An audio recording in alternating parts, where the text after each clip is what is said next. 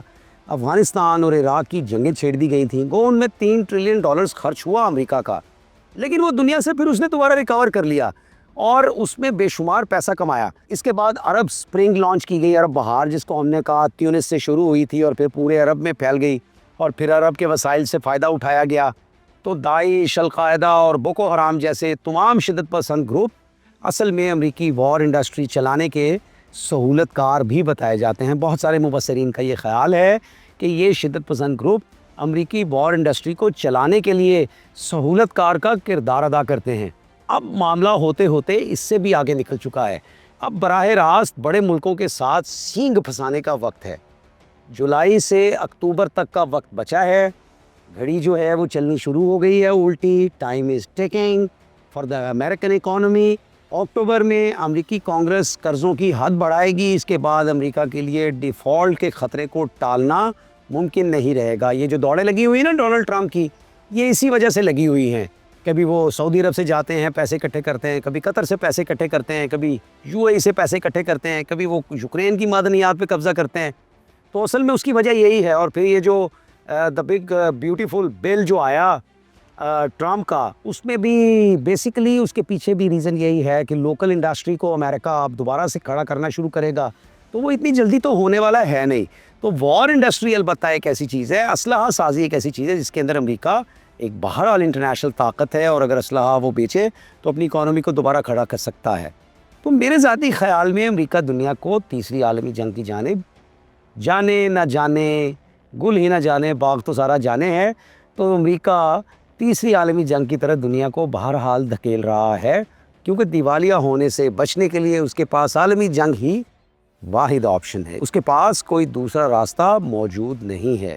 روس، چین، بھارت اور پاکستان اگر کسی ایک اتحاد میں شامل ہو جائیں تو پھر ممکن ہے کہ تیسری عالمی جنگ کو روکا جا سکے۔ ان چاروں ملکوں کے درمیان کوئی مفاہمت اگر ہو جائے تو امریکی معیشت خود بخود گر جائے گی، یہ ایک امکان ہے، اور امریکی معیشت گری تو امریکہ بھی خود مختار ریاستوں میں تبدیل ہو جائے گا، یونین نہیں رہے گا، اور اس کا جو وفاق ہے وہ ٹوٹ جائے گا، اور بالکل اسی طرح ان ریاستوں کو آزادی مل جائے گی جس طرح سوویت یونین کی، آپ کو یاد ہوگا 80s کے اینڈ میں ان کی ریاستوں کو آزادی ملی تھی، ازبکستان، تاجکستان، قزاقستان، یہ سارے آزاد ہو گئے تھے۔ تو وہ ابھی بھی وہ رشین انفلوئنس میں ہیں دنیا کے حالات کے باعث، لیکن یہ ہے کہ وہ بہرحال USSR ختم ہو گیا، تو اس کا زوال بھی اب ایمیننٹ ہوتا جاتا ہے۔ امریکہ کا بھی ابھی تو نہیں ہے، لیکن کچھ دن لگیں گے اور پھر چیزیں واضح ہوتی چلی جائیں گی۔ بہرحال ناظرین، آپ کو کیا لگتا ہے، کیا روس اس قدر آسانی سے ہار مان لے گا؟ کیا روس یوکرین کے اس انوکھے حملے کا جلد اور مؤثر جواب دے گا؟ کیا امریکہ اپنی بقا کے لیے تیسری عالمی جنگ چھیڑ دینا چاہتا ہے؟ کیا یورپ یوکرین کے ذریعے روس کو مسلسل کمزور کر رہا ہے، اور آخر کار روس اور یورپ کو ایک حتمی معرکہ آمنے سامنے لڑنا پڑے گا؟ اور سب سے اہم سوال یہ ہے کہ یہ دنیا بھر میں آخر ہو کیا رہا ہے؟ اقوام عالم ایک دوسرے پر اس بری طرح کیوں ٹوٹ پڑی ہیں؟ کیا دنیا اپنے اختتام کی جانب بڑھ رہی ہے؟ اپنے خیالات سے ہمیں ضرور آگاہ کیجیے گا، انتظار رہے گا۔ اسی کے ساتھ اللہ حافظ، اللہ نگہبان۔